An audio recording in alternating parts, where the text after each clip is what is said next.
So hello and welcome to the very first episode of the On The Knuckle podcast, a snowboarding podcast focused solely on the contest side of snowboarding, along with the shit chat that goes along with it. We are two Olympic judges taking you through competition previews, judging analysis, and behind-the-scenes insights from the World Cup Tour and beyond. And we're running this first season of On The Knuckle all the way through to the end of the Olympics, and then we'll probably take a little bit of a break because both myself and Beggsy will be brain fried, and I'll be on my honeymoon as well. So we're going to start the season with a bit of a look back at last season, look at the World Cup, the World Champs, and various other events that have been on the cards, like the inaugural Snow League event and, of course, X Games. And then over the next few episodes, we'll go into some detail on the big air, slopestyle, and halfpipe events before we bring the pros off the bench and into the podcast to hear their thoughts, stories, feedback, and more importantly, their predictions for the upcoming season. But I am joined from the other side of the world by no other than Mr. Adam Begg. Beggsy, do you want to give us a little introduction? Who are you, what you do, and why you here at the highest level of contest snowboarding? Hey guys, yeah. So I'm Beggsy. I'm probably the head judge on the tour at the moment, and leading into the Olympics. History is I've been judging for probably in the last 25 years. I've been and involved in the snow industry for 30 plus years. I sort of live, eat, breathe snowboarding, and have risen up through the ranks, and now sit pretty firmly on the tour.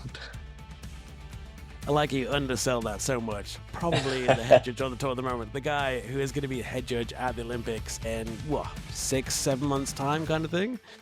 Yeah, Feeling the pressure? looking forward to it. It's been a good season. Just come fresh off a season of head judging and finishing up with World Championships. So that was a good one, and good to test the waters before next year, I think. So we had a good crew and really good events. Yeah, nice little bookend for the season. That.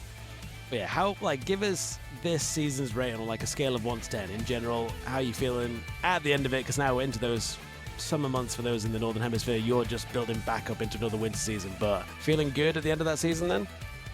I am. I'm at a 9 or a 10. It was a really good 9 or season. a 10?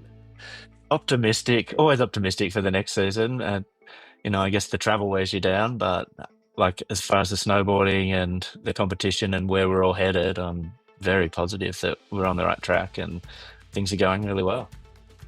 Yeah, I think we're in peak mode at the moment. The athletes are all tuned in. Some of the stuff we saw this season on tour was insane. I think as a judge crew, we're very dialed in. So I think we're in a pretty good spot heading into this highly important season. Yeah. And I guess just to introduce myself as well before we go into the deep dive of the season, I'm Gaz, snowboard judge coordinator, so I get the pleasure of managing this wonderful crew of judges that go around the world on the FIS World Cup Tour. I do various bits of commentary, hence the wonderful commentary headset. But my background is always dome dry slopes, so these big mountain things is a bit of a new side of me.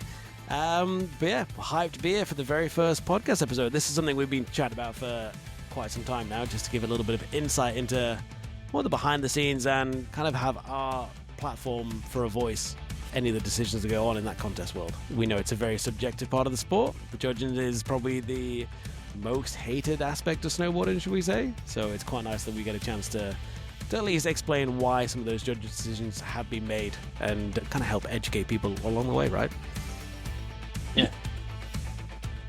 So sweet. So let's leave the intros there and we'll kick in straight into this 2024-25 season. And we'll start off with the big air.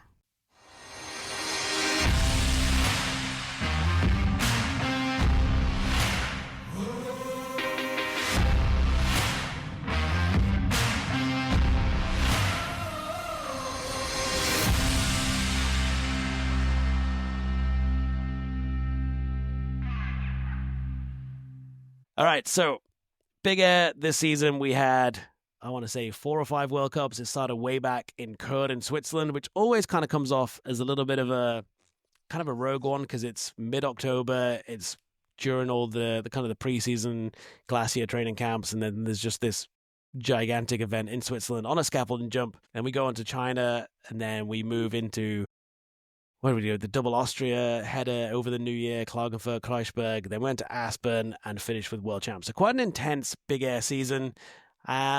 Beggsy, do you want to hit us with some highlights from your time or from the season of big air? I guess probably the big one sits outside the tour. It's Hiroto cracking the 23. That's a glaring one that, was just amazing to see, but that feeds back into it's the progression we saw. Every event we just started to see more and more. As far as actual event highlights, I think Aspen was probably one of the ones that really sat on my radar as being one of the best ones. Looking at Judd starting to do a bunch of butters and hard way type stuff. Eli's sort of triple moose pullback. Aspen really, who else? Ivans with the front 18. Like there's just a lot of really good landed tricks on that same X Games jump the week after X Games. So I think that was probably the real pivotal moment of the season that sort of said we're on the Olympic run in, and stuff's getting heavy now. So Shit's about to get real. yeah. Yeah, I think this entire big air season has been like awesome for snowboarding because we've had that dual avenue of progression between like we've had Hiroto's 20s, we've had Mattioli's 21s in competition, like high rotation spins are getting there, they're getting rewarded, but we've had that secondary kind of push the opposite way in terms of low rotation but still high difficulty on those weird kind of axis sort of things. So we've started to see the switch rodeos come in.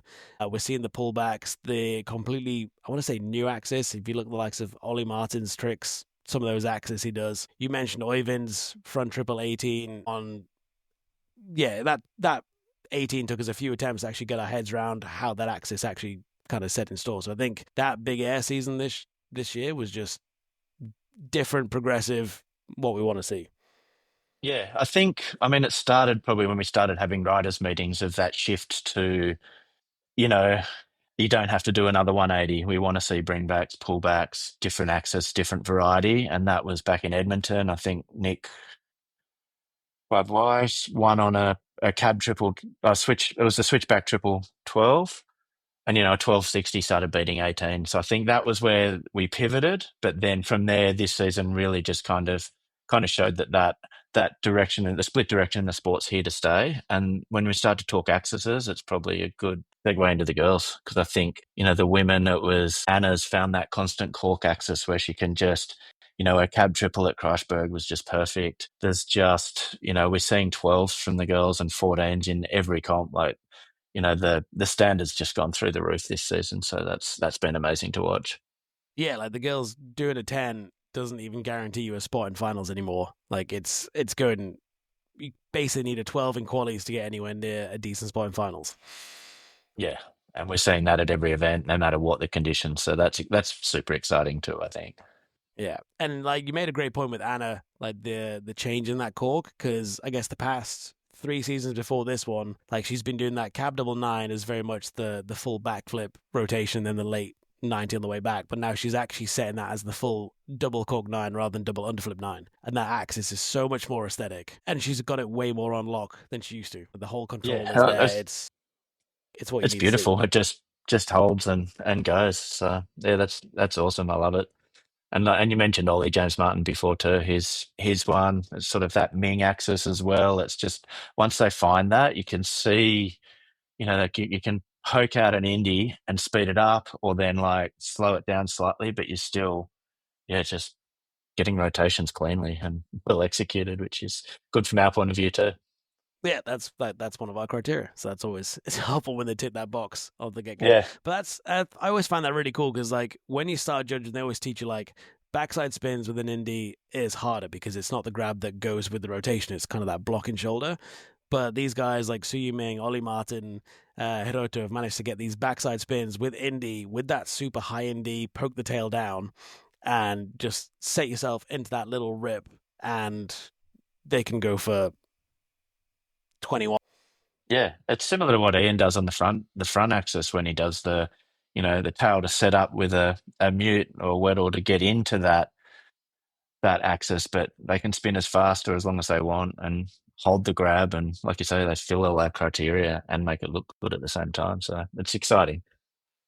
And let's go back to like a point you just kind of made, riders meetings.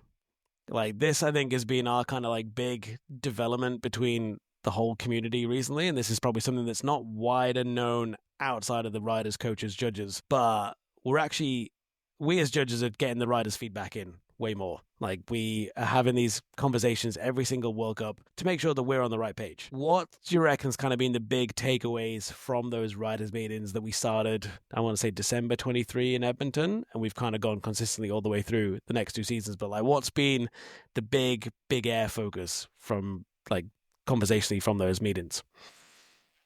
I think the biggest takeaway before we go to big air focus is probably that they have value. I thought maybe we'd do a couple. Are we on the right page? Do we all agree with what we're doing and where we're going? And then that may be it. But 2.5, 3 years later, we've shown that every comp people are asking for them, and we want to do them. So there's obviously value there that we're as a community taking the sport in the direction that it should. Like everyone has an impact in that direction. It's not the judges saying, this is what we want you to show us. It's us saying to them, what would you like to do? Where would you like to see the sport go? And the riders, being a rider driven sport for that progression. So I think that's my biggest takeaway from the meetings. There's been a few good moments on that. That's where we've sort of discussed, bring backs, pullbacks, where those different things sit in relation to the high value spins. And then that's been really good to hear athletes' voices, hear people that may not usually have input into the discussion. You've got those bigger teams where there's one coach with 6 people, and you never hear from the athletes. So having Tiger show up with Google Translate and really tell us what he thought in Aspen it's up there with my highlights of the season. Just to hear someone who is on that cutting edge of progression with English as a second language really just explain where they want to see the sport go and how they see big air snowboarding playing out in the next few years. Yeah, because it's all well and good us putting our numbers on the page, but it's kind of like a customer driven sport. It's the riders that we want to make sure that we're on the right wavelength for. And it used to be so easy when it was just 7, 9, 10, 12. Breaking down that difficulty was super easy, but now it's going 21s against triple 12s. Trying to find that balance for us as judges is insane. But I think, yeah, as you say, Tiger actually just speaking up in his second language is awesome. And I love that we've got that community level now that people are happy to speak up. Like we're all the same little community rather than being two different sides of it. No, it's been really good, and I think it's as hard as it is for us sometimes. It gives us that little bit more accountability. Has something happened at a previous event, we all get in the room and talk about it and keep moving forward. So, I think that's been nothing but good for everyone. Yeah, it's really hard to hide away now. Like we get Yeah. put in the spotlight even more. But I get that's good, and it's great that the riders can come up and chat to the judges and say kind of their 2 cents. They know they've got that opportunity every single contest. That yeah, they've all got a voice that can change how the sport's going to progress as long as they speak up about it. But yeah, but all right, hit us. What was your favorite big air of the season? I know you kind of hinted at Aspen because Aspen was pretty all time. The whole week was pretty awesome, to be fair. Yeah. Yeah, I stand by Aspen on that one. I think, like you say, the whole week was pretty awesome. We came off that jump was perfect. It was a Charles Beckinsale jump. The riders like that. The weather was good. It was sunny. It was just everything kind of aligned that morning. That everything was good, and that showed in the standard of riding for sure. Yeah, you can never go wrong with the Charles jump. That's always No. destined to bring something decent out of the woodwork. Yeah, and time on it too. It was a good schedule. I feel like we had, those good, like some guys had the week before, but the training was pretty successful too. We had that beautiful training day where we are all just sitting in the sun, and that Short was stay. where it really kind of unlocked. How was the day to get the shorts out? In was that late January, early Feb? But yeah. Yeah, Like Aspen was good. I've got too much PTSD with US Customs blocking my visa to kind of put Aspen up as my top level. So I had too much stress sitting at Heathrow hotel rooms. For me, Beijing was all time. Like the Beijing big air jumps prime still brings back a bit of PTSD from 2022. But we'll talk about that later on in the series, I'm sure. But for me, that was like that Beijing big air jump is just primetime conditions. It's just perfectly built, great judging spot. The riders get decent amounts of training time over the 2-3 days beforehand. And that was where we saw the first 21 in contest, which was cool. We saw a lot of those to-buy tricks start to come into contest mode, which is awesome.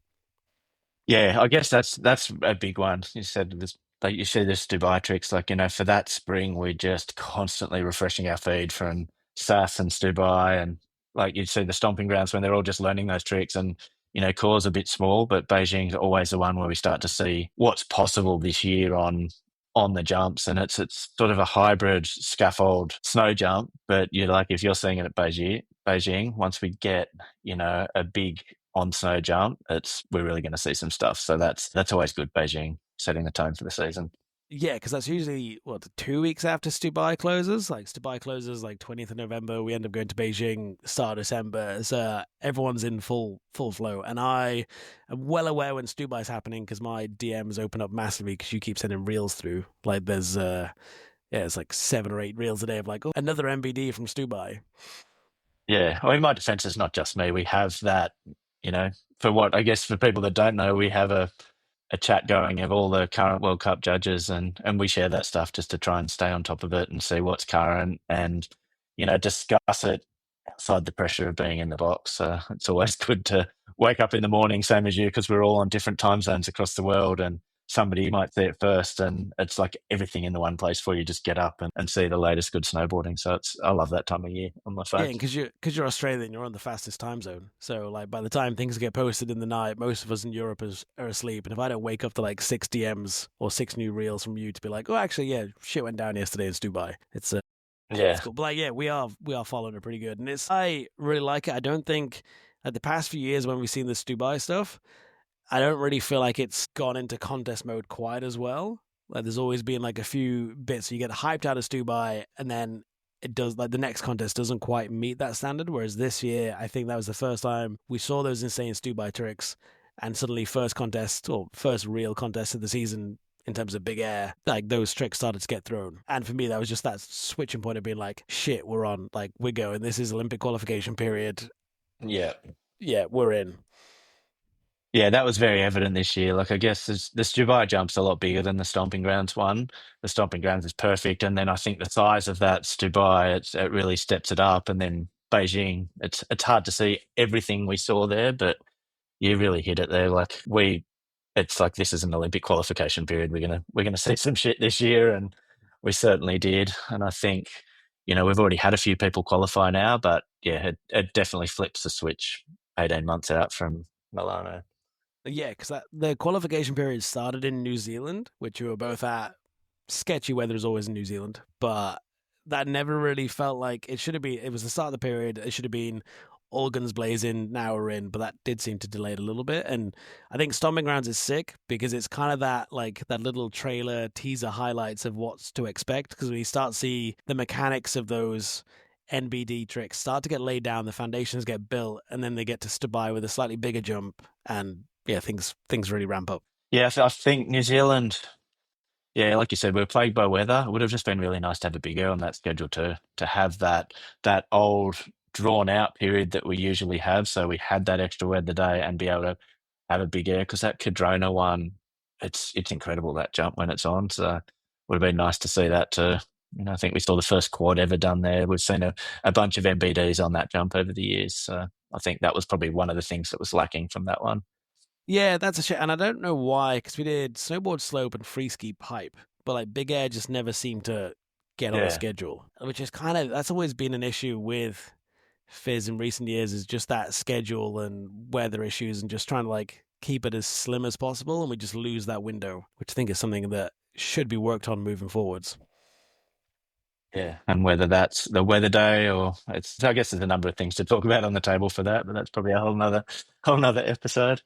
Yeah, yeah, I'm sure we can get some voices in for that. But yeah, like I think for places like Cadrona, Mammoth, Larks, when you know the weather's going to be a little bit questionable, having a couple of spare days just to, you know, loosen the schedule up's quite nice because otherwise we'll get into slopestyle shortly. But yeah, otherwise we end up just cutting programs, cutting formats, and it never comes out of that kind of high quality finals that you really want to see. It's just whoever can put it down at the right time. But speaking of slopestyle, should we go on to slopestyle? I'm hyped by slopestyle this season. I know looking at your little points, you can show your generational age with all the half pipe excitement, but we can kick off with slopestyle first. Yeah, for sure. All right, slopestyle. What was your seasonal highlight? Probably Larks. Larks is always one of You those got to slope say styles Larks, that, haven't you? Yeah. yeah, all the riders make sure they're there. All of us want to be there. The mountain's awesome. The course is awesome. And it almost leads into that dream tour format that we'd love to see one day. Have a transition course, have a jumps course, have a rails course, and have a specific course. Larks kind of throws back to those old US Open days, but it always is a little bit more transitional based. It's not your standard rail, rail, jump, jump, jump. So, I like that. It's always a bit of a curveball judging once they throw an extra feature in there, section by section having 7 features. I think we kind of worked it out this year, but that I guess plays into my highlights and lowlights all in the one event. It was good to see Cam stepping up and getting the win on that one and kind of making a name for himself. There's been a bunch of young Canadians in the wings for a long time now. So to see them like hit it at Larks was really good. Noah, there was some new faces in there. Dane Menzies came on the scene real hard this year. And then I guess the low light from that one is seeing Liam, who's just been on fire all year, just off the podium. I would have loved to see him on the podium on that one. I think he deserved to be there. All right, so Beggsy, you mentioned there talking about how Larks is the dream course, which I think Larks probably had the best slopestyle course this season with, like, it didn't really have a money booter, which was sick. It had very much lower trend, like lower rotational elements, which really built into like a nice slopestyle course. But you mentioned the trickiness of 7 sections when it comes to section by section slopestyle judging, and this is going to be us diversified into a very nerdy, geeky part of it, but I think it's kind of cool for people to understand a little bit of what goes on and how that kind of total score of 86.63 for Cam Spaulding really got built down. Because normally the way section by section is built was it was designed for a 6 section course, basically 10 points per section, and then the remaining 40 goes from that composition factor, looking at top to bottom all the way through the course, looking at your variety, the whole flow throughout the run. So you've raised this point a few times this season when we've looked at those courses, but like having 7 sections starts to play into the math a lot more of how that final score comes about. But talk us through your, let's say, your annoyance with a 7 section slopestyle course when it comes to that judging format. Well, yeah, I don't know if it's an annoyance as such. There's always some quirks with something like that. So I think there was a lot of great minds spent a lot of time playing with percentages. Even, the two of us have gone back and run results through spreadsheets and tried to see what would happen if we changed that percentage of jumps versus composition and overall impression. But I think that was all based around it's very clean when it's out of 100 and you've got 60 for the 6 sections, 10 for each, and 40 for the rest. So it's a very clean break. Once you add an extra section, instead of everything being out of 10, the math starts to change and it just gets a little bit compressed. That one, we felt like the results that we want, like, we had people on sections. It felt like the maths, we were against the maths in that one. Saying that, we kind of worked out how to fix that a little bit in Corvatch at World Championships. And I feel like a similar 7 section course in Switzerland, we actually managed to get everyone was happy with how it worked out with the maths. So I think as judges, we've progressed and learned a bit this season, but the actual format of that getting compressed definitely makes a difference. Because I think that's something that a lot of people don't understand, even to the point of like Ed Lee doing the commentary on Larks. Like he's, I would say, one of the best sports commentators we've got. But even he couldn't get his head around this whole fact that the sections were actually they're only out of 9 instead of out of 10.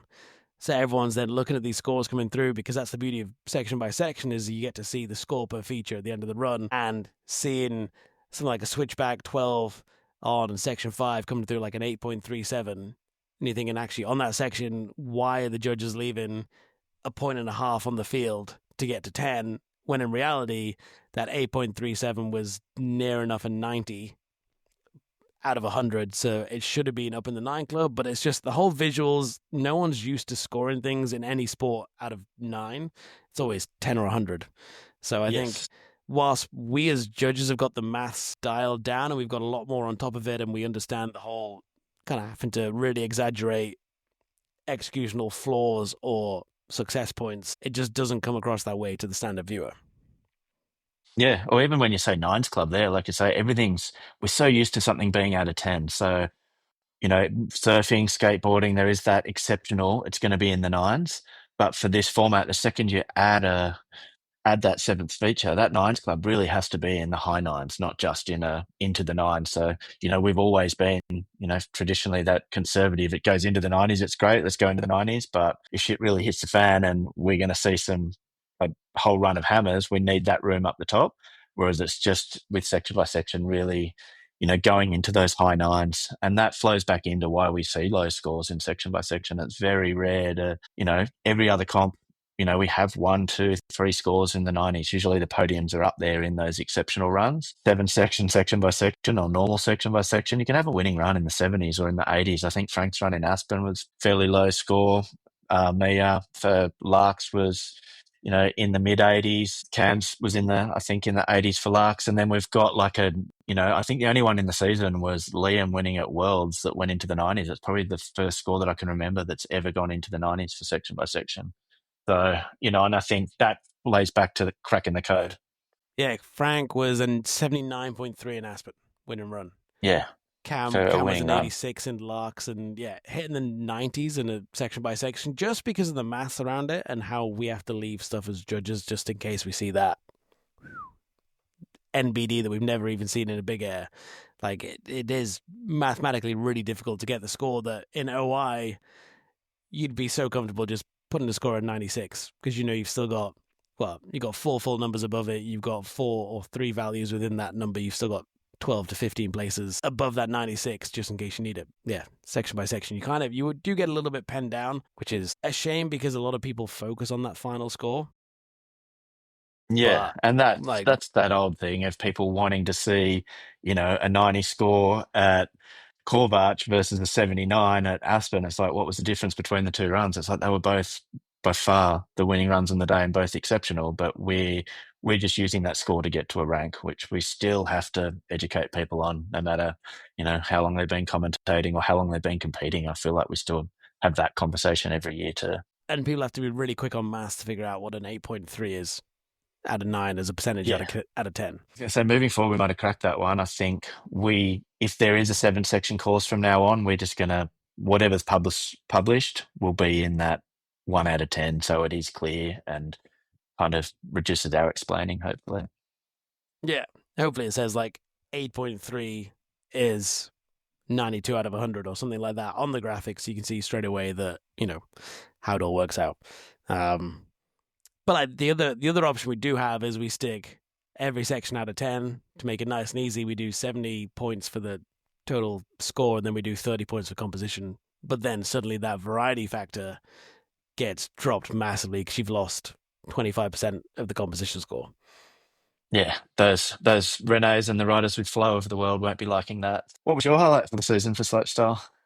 Well, funny you should mention Aspen, because Frank Jobin's run for me was top tier, and just from a snowboarding perspective, I thought was insane. Like, the fact that we had a win and run that had hardaway switch front 9, back 12 Stalmaski, and switchback double rodeo 12 as the kind of the kicker line part of the tricks. If we ignore the rails completely, I think we've got so used to recently, if you remember Yuki Kodono doing the first back-to-back 16s in the US Open, I want to say 2016, 2017. Since then, we've started to have the jump runs being 12, 14, 16, 12, 16, 16, 14, 16, 18. We've had such high rotational values in slopestyle to then suddenly have an amazing run come through that won a World Cup in a super high standard of riding. It wasn't like no one showed up and everyone fell and it was an easy run. It was still the technically most difficult run against the likes of Red, Cam, Liam, but it was switch 9, back 12, switch rodeo 12, which for me as a snowboarder, love to see. I thought they were each trick was unique. It was switch front 9 off the toes, which is pretty unique rotation. It's not something we've seen a lot of in the past few years. The back 12 Stalmaski, one of my favorite grabs in a weird way because it sounds cool. It's not the most stylish. And I remember we had the conversation on the morning of kind of favorite grabs, and I was like, Stalmaski is really cool. And then suddenly we then see that same Stalmaski in a back 12. Yep. And then the switchback double roadie 12, you can never really, the way Frank does it was sick. So as a snowboarder, love to see the run.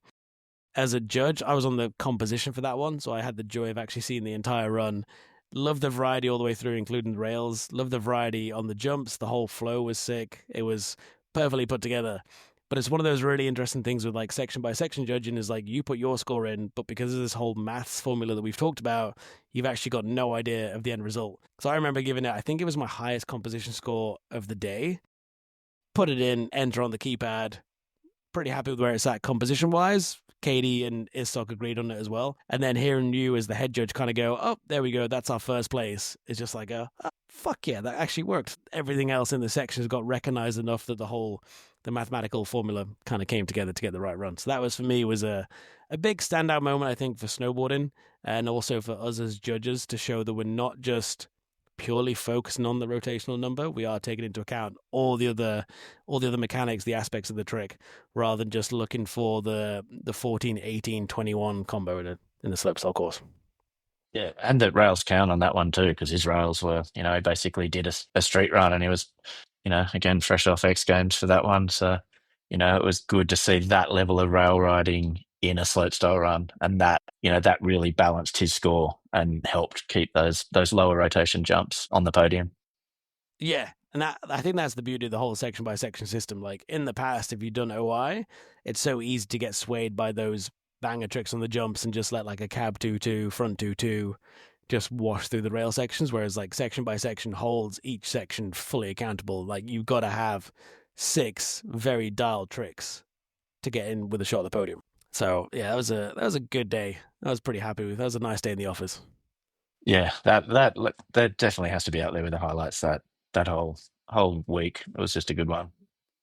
Yeah, for sure. Like we had good crew, good comp, good weather, poor snow for our actual riding. Like there was no Yeah.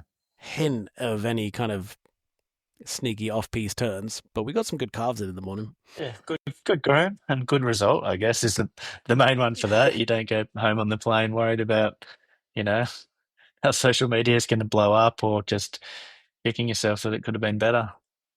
Yeah, not anxiously refreshing the Slope Humor page to see what's been said. I guess the final one for slope, from my point of view, before we kick off to pipe, would just be, like we've spoken a lot about Americans, Canadians coming up, but really just that total Japanese domination's been there for, almost a couple of years now. And whilst we haven't mentioned it that much, it's almost like the elephant in the room. You don't mention it because, the girls were doing clean sweeps. The boys, there's 4 or 5 of those guys on any given day at top of the podium. So, yeah, that's probably the only other thing I'd like to throw in there is just, that total domination.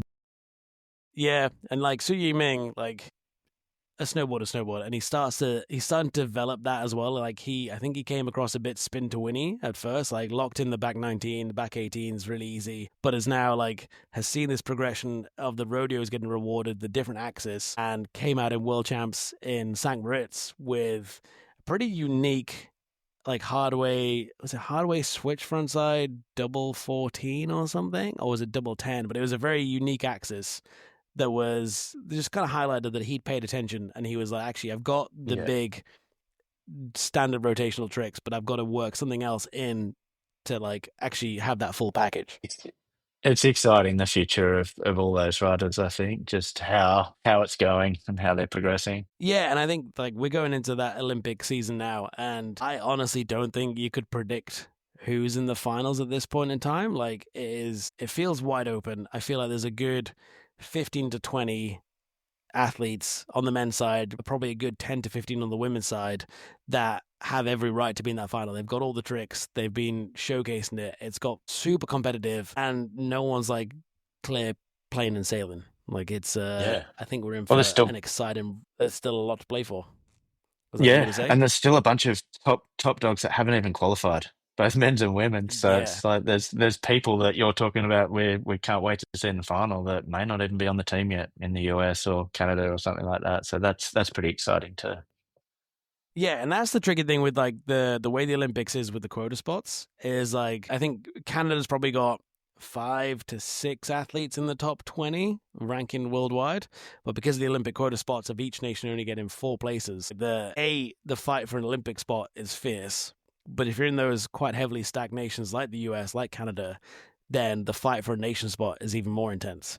And I think we've had Cam Spaulding, Liam Brearley, Red Gerard, have had their places confirmed for Canada, US. I don't know if any others have kind of come to light, but it's like, oh shit, actually, if Cam and Liam have got 2 spots secured for Canada, that means there's only 2 spots left. You got Mark, you got Eli, you got Frank, you got Truth. There's like Nick. very high caliber. Nick, yeah. I always forget Nick because I think he's been injured a bit and hasn't ridden as much the past season or so. Yeah, there's a few like that. I think there's Luke Winkleman, Nick, Valentino. There's a bunch that, get injured and you lose them for, a year with a knee, and then suddenly it's like, oh, that's right. They were podium in every final before they hurt themselves. So yeah, it'll be interesting this year. But all right, so that's slopestyle kind of wrapped up for now. We're going to go into more detail over the next couple episodes when we get to our slopestyle specific one. But let's get into pipe. I think pipe was one of the more exciting disciplines this season, partly with that introduction of Snow League. And Yeah. it's kind of interesting because I think for a long time people have said pipe's a dying sport because it's just there's only 9 or 10 full super pipes left around the world. And we're getting very limited as to where we go. It's got very routine based. But Snow League kind of came in, Sean White backed, full production value, and I think it's really blown open the world of Snow League. And like my personal pipe highlight, which is going to sound quite weird because it's right at the end of the season, but was World Champs Finals. Not necessarily because it was perfect weather, bluebird, everyone nailing tricks. Almost because it was the opposite. It was absolutely shit weather to the point that I think we were sat in the judges' stand wondering if they were going to run, if they were going to call and push back. We'd already started looking at like flight details because we were supposed to be flying out the next day. And it was just like, this isn't going to go. This looks shoddy at the top of the hill. Yeah. We can see the banners going all over the place. But given the weather, the riders threw down. Like 100%, you look at the likes of like Chloe Kim's run in World Champs Final. Her first run was sick. The fact that she went into the last run guaranteed world champion because she was last to drop and then still tried to up the ante given how crap the weather was, which is like pipe is back and pipe is firing. Yeah. Pipe's well and truly back if you look at the schedule. Like you said, with the introduction to Snow League, we've got, a full schedule there with three. And then looking at this season schedule, I think there's another 5 or 6 pipes. So those Snow League riders and judges are going to be doing 8 pipe comps this season. So looking at that with only 2 slope styles this year, it's pipes seems to be where people's attention is. Yeah, and like to be fair, it was the first one in the Olympics. It was kind of like that traditional snowboarding discipline. It's where a lot of the sport came from. But the fact that we're doing, we've got Snow League at Secret Garden, we got Secret Garden World Cup, we got Copper World Cup, Larks, Aspen, Calgary, and that's in December 1st to 20th of January. I think it's quite intense. So I think the Olympics will be the 6th. If I've done my maths right, the 6th half pipe event of the season. So Yeah. in theory, everyone's going to be dialed in. Yeah, totally. It's going to be a good one. And yeah, that was a good event.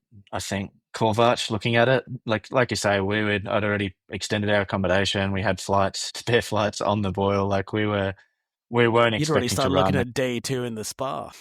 Yeah, conditions were horrendous, and then to see them all come up there, and yeah, Scotty and Chloe put their runs down was pretty incredible. Like it's tough, and it just goes to show how good those guys are because visibility wasn't great, wind was there, snow was on and off. So yeah, it's pretty amazing to see such a high caliber final, and yeah, see that. And the whole impact of Snow League, because obviously the format involves like dropping in on different sides of the wall, adding a bit more variety into the runs. You can't kind of repeat the runs as you could do in a World Cup where you can have the same run all the way through qualies, semis, finals, etc.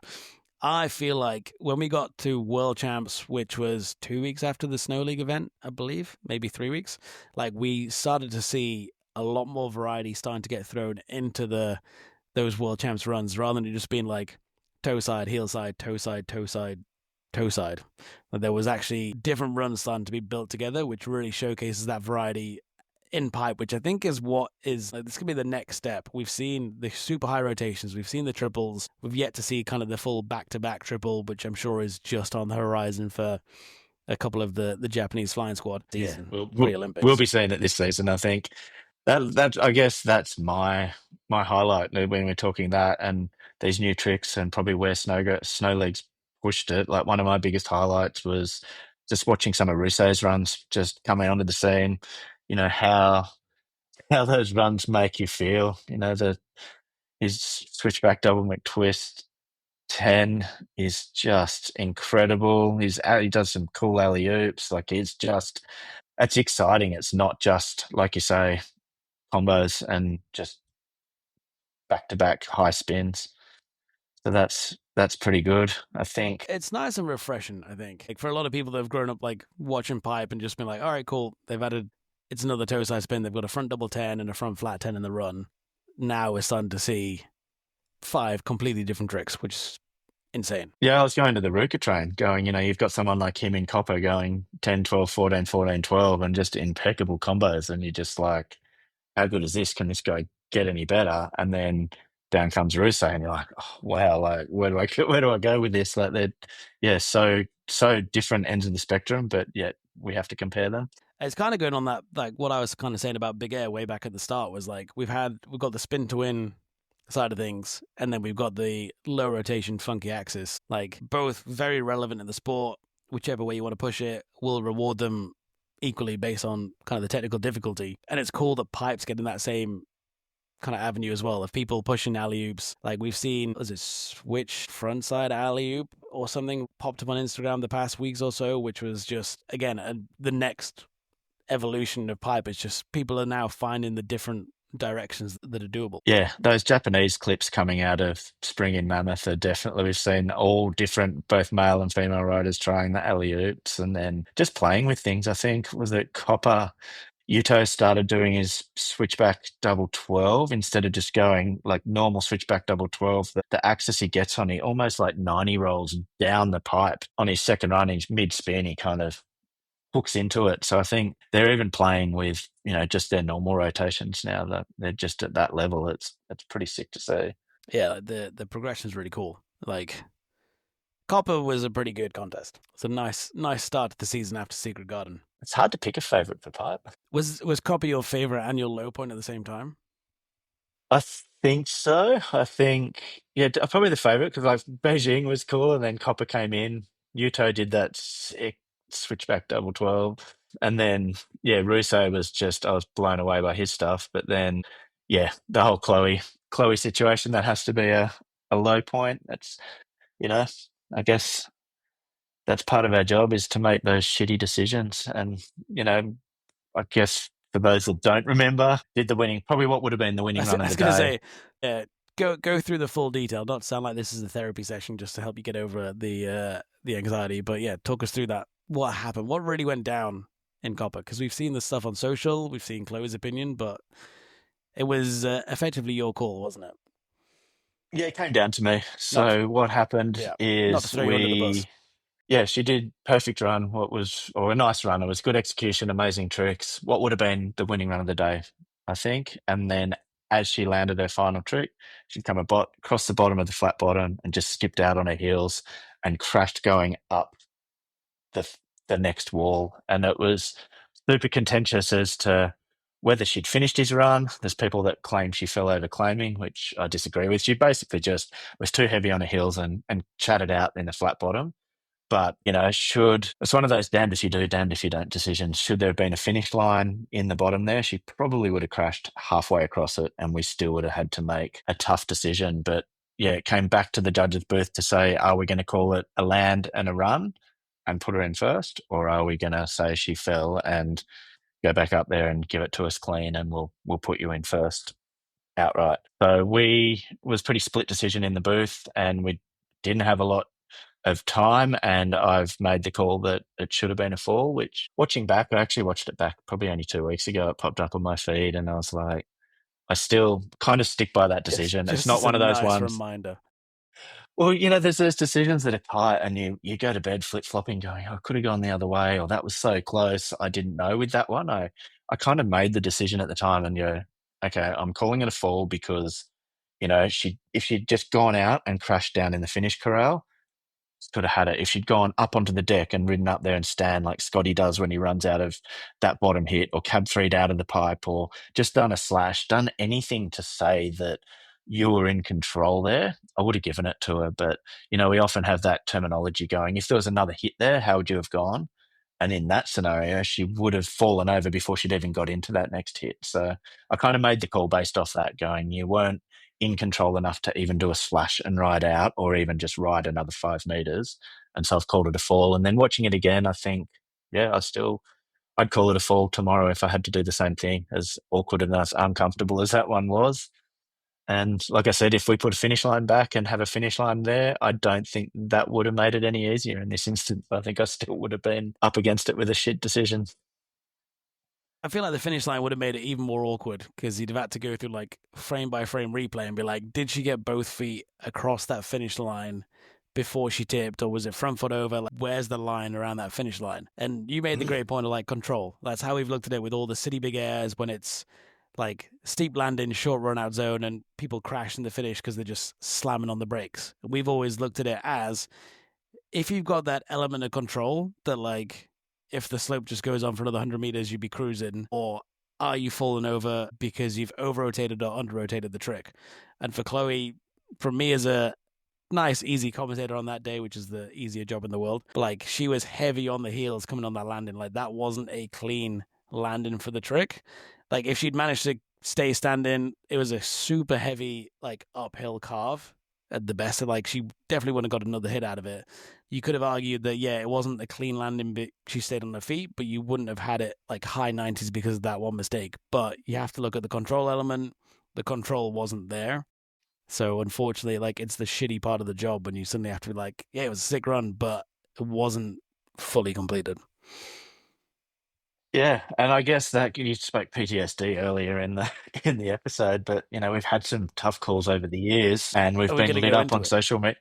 No, not this time, but I just figure we've been lit up in past decisions, and I look at that when we had 20 seconds to make that call. It's like I said, it was control, and we had there been a finish line. There's no real clear rules around that either, but I also look at that and go, we damned if we do, damned if we don't, but.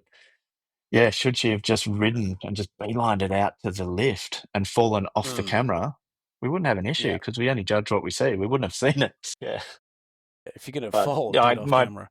yeah, back to the PTSD thing. I think the probably one of the catalysts for me making that decision was I've got to justify this to not only the athletes there, but the snowboard community and the wider world. And my justification was that we didn't see it as in control, and I would rather defend that where we've got she fell right in front of her eyes, as opposed to that being the winning run and appearing all over social media with a photo of her on her bottom in the middle of the pipe going, check out the winning run from Copper. That's another way of looking at it, I guess. Yeah, because if you'd put it as a full run, you'd have had the Japanese team coming in to be like, hey, look, here's the screen grab. Why is our girl not in first when the winner fell on the run? Like, it's the same as when Sean in Pyeongchang got the winning run in pipe finals, and everyone was just like, he boot grabbed the whole way through. Like, it was, and you're like, no, like they zoomed in, the gloves are over the board, but it is that perspective kind of things. And it sucked to happen to Chloe.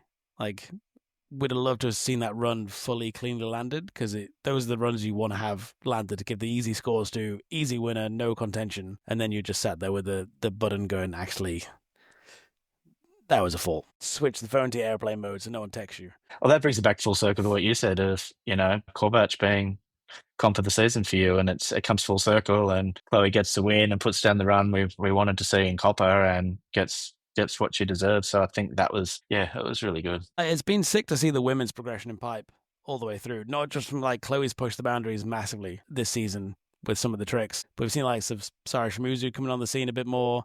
Like Maddie's starting to put two doubles in the run. Like Guillaume also having an insane bag of tricks in terms of how she Mm. puts her run together. Like we're seeing progression not just from the men's but the women's side of things as well is starting to really hot up. Terrible Yeah, English. Hot up, heat up, heat up, those heat up. those Yeah. three especially.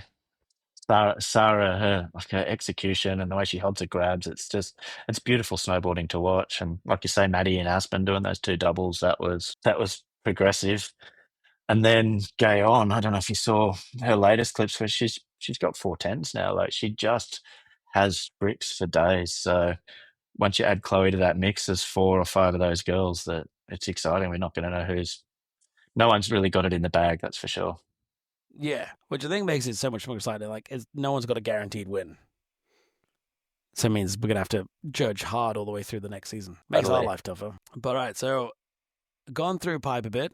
We'll leave. We've got more in the pipeline for that. I've skipped out a few of your points because we'll cover that in the pipe specific podcast episode. I feel like we kind of flicked through a little bit. We've kind of gone through a few of the favorite moments. Mine, I think, actual favorite moment for the entire season was Beijing, just because it felt all time. I was head judge, which is always quite nice. Like when things go to plan when you're the head judge. I'm sure you'll agree on that one.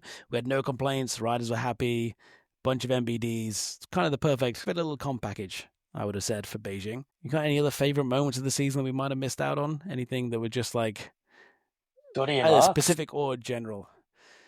Lux? Yeah, Scotty and Lux. Yeah, that night half pipe final there, like the atmosphere, 10,000 people on the deck, night final. It's electric every year. And I know I said I like Lux Slopestyle, but the Lux pipe and then that run that Scotty did there was like when he put that down, you're like, shit, he's gonna be unbeatable this season, like which Mickey, cab 14, front double 12, back 10, switch back 12. You're like looking at it going like all right, Scotty's back. And then, the next comp, it's suddenly, no, he's not. There's like three other guys doing runs to beat him in Aspen. So yeah, Yeah. it was good. That was one where you're just like, wow, we've hit a new level here. That was perfect. And then a few weeks later, we're back at new perfect. So yeah, that was good. Yeah. I liked it was the stepping stone to the future. Was it Scotty and World Champs run one that snuck the switchback 12 tranny finder in last hit, which I looked think so, nigh yeah. and impossible to land? Yeah. I'm sure that was Scotty. I think that was my pipe highlight for the season just because it looked so unachievable. And he took off and we were like, there is no pipe left to land. And somehow found the very last bit of as the coping was dying down into the flat, somehow snuck it in, stomped it, and we're like, actually, that's pretty legit. If that was a planned part of the run, good use of pipe. Yeah, and at that point too, we were still thinking, are these guys going to give us anything today? Because it's horrendous out there. So yeah, I think to do that run in those conditions was pretty good. Sweet. All right, so the lowest point of the season. Do you want to go first, or You can. we kind of touched on? Well, so my lowest point was Calgary. I think just first time head judging section by section and just understanding the actual mathematical brain fuck that it is trying to manage Mhm. 7 different contests in one go of like section 1, section 2, 3, 4, 5, 6, plus the composition guys, and trying to keep an eye on every single section and make sure it comes out nice with the maths. And I think for me that was a few bits that just different points to focus on as a learning curve. The end result was great. It was just that kind of process to get to the end result, I think, was the bit that we messed up a little bit with Judd's run. That should have had a few more points on the board, but it was just that fast paced 10 to 15 seconds of scoring time post run. That was kind of my like little professional low point of the season. Didn't feel like we fully nailed it. I think we nailed the podium, but there's a few bits earlier on I kind of wish we could have gone back and spent a bit more time on those key runs, but time is always the essence. And my personal low point of the season was just spending so much bloody time on the road. I spent 148 days away from home this season, and which is cool. It's awesome. It's great to get to travel, especially with a good bunch of friends. But that's my hotel rooms get tiring at the end. Yeah, But go on. I think I don't know if I had it. I listen to you talk about section by section head judging. It's hard. You've got 15 seconds and there's 7, 8 comps going on, 9 judges. There's so much going on in that short period that you've just got to try and I don't know how get your head around it. But I don't know. I don't know if I had any competitive low points. I mean, we spoke Chloe before. It was tough at the time and it was a low point, but at the end of the day, we're paid to make tough decisions. Maybe not well, but we're paid to make tough decisions in the spur of the moment. And like I said, I like looking back on that last week. I still back that decision. I've had a lot more over my career that have been a lot tougher. Whether it be for a win or a third place or something that I've thought have been a lot closer and a lot tougher than that one where I could have changed my mind afterwards. Looking back at that, I wouldn't change my mind. So I don't know if I've got a competitive low point of the season. And then I would say I probably definitely share yours. Personally, the personal low point would be the lack of time at home, the time away from my wife and kids. And, I think be nice in a perfect world to have the budget there to be able to fly them in to watch a final every now and again. And then, spend a few days after the comp there soaking it in and riding the resort as opposed to, bang, back on a plane, back to my real job, back into the swing. So I'd love to yeah, I'd love to have the family around a little bit more, whether it be on the road or back here. Yeah, yeah. I think that's the tough part that like no one really kind of sees because it does look like the dream job, but you're just like actually time away. And it sucks at this point because we've seen the schedule for next December, January, February, and it doesn't look like that low point's going away anytime soon. But I No. guess at least it's condensed into like 3 months of intensity, and then we can just switch off and dial away. Totally. Well, it's so intense that even those of us that want to be at every one can't physically. Like the schedule's so tight, we can't. There's big airs and pipes running simultaneously. So no matter like we're busy. I think when you look at look at that schedule. Yeah, I think it's something like 12 out of 13 weeks. I think we've got an event. I think it's literally the Christmas week and the week before the Olympics might be the only 2 weeks off that there's not. Like, it's awesome for the snowboarding world because there's so much places to watch it. Like, you can Yeah, dial into snowboarding any time of the day. If you got a totally. VPN and switch to Australia, and you can watch it on YouTube for free. So there you go. There's Yeah, the sneak shout out. That is the way. That is the. Everyone moans about not being able to watch the World Cups, but if you have ExpressVPN, and this probably should be a future sponsor, if you have ExpressVPN, switch to Australia, you can go to YouTube, put in Fizz Snowboard, and everything's live. Free of charge, minus the VPN cost. That's the way. I actually found World Cups easier to watch than Snow League this year, so that was kind of a semi little tick for Fizz. Milano Cortina, that's the next big scene. The Olympics are coming, a dream so keen. So tune in close, get the lowdown for real. Behind the scenes of snowboarding, how it all feels. But right, so as we mentioned, we're building up to those Olympics in Milano Cortina next February, and we're going to run like a little continuous Olympic excitement meter as we progress through the season. We'll see how myself and Beggsy's excitement progresses or absolutely drops away as we progress through. Let's go 1 to 10. Let's talk this like a section in a slopestyle course. I'm kind of feeling a solid 8.3 at the moment. I think we're far enough out of the season and away from the PTSD. The hype's starting to get real. I think we're not quite in NBD territory. I'm sure we'll kind of get there if things go to plan, but I'm feeling like a solid like switchback 2-2 on a waterfall rail is where I'm at, 8.3 out of 10. Which it solid. feels rogue to assign a number just off the top of my head, but let's go with that. Yeah, well, that's game to assign a number because I'm like, where do I sit on that? There's pipe, slope, and big air, and some of it's nerve Yeah. wracking if everyone lands their runs on the given day. But I'm kind of with you.